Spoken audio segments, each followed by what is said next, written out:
যা কিছু মিথ্যাচার করছে পুলিশের সেসব আধিকারিকদের আমরা ধিক্কার জানাচ্ছি, যারা হাইকোর্টের নাম করে মিথ্যাচার করছে আমরা সেসব আধিকারিকদের ধিক্কার জানাচ্ছি, যারা মানে হাইকোর্টের রায়টাকে ডিকোড করার মতো বিদ্যা বুদ্ধিও যারা অর্জন করতে পারেন। আমরা সেই সব পুলিশ আধিকারিকদের ধিক্কার জানাচ্ছি, যারা নিজেদের আখেরটা গুছিয়ে নিয়ে কয়েকশো কোটি টাকার করে মালিক হয়ে গিয়ে এই রাজ্যের মানুষকে অন্য রাজ্যের মানুষ হয়ে এই রাজ্যের বাঙালিদেরকে শোষণ করার কাজটা করে যাচ্ছে। অবস্থান চলবে। এই লড়াইটা শুধুমাত্র কর্মচারীদের লড়াই নয়, এই লড়াই তার থেকে অনেক বেশি করে এই রাজ্যের মানুষের অধিকার প্রতিষ্ঠার লড়াই, বাঙালির অস্মিতা রক্ষার লড়াই। ভাস্করদা, যে ছবি আমরা দেখছি আজকে আপনারা এখানে বসে গেলেন, সামনে তো আরো বিশাল বড় ব্যারিকেড রয়েছে, সামনের ব্যারিকেড না খুললে এখানেই অবস্থান চলবে,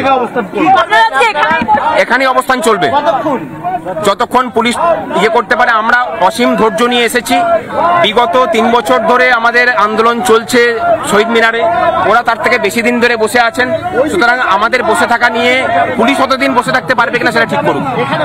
এখানে একদম একদম কোনো অসুবিধাই নেই, রাত্রিরেও এখানে অবস্থান চলবে। পুলিশ যতক্ষণ না কিছু বলছে একদম।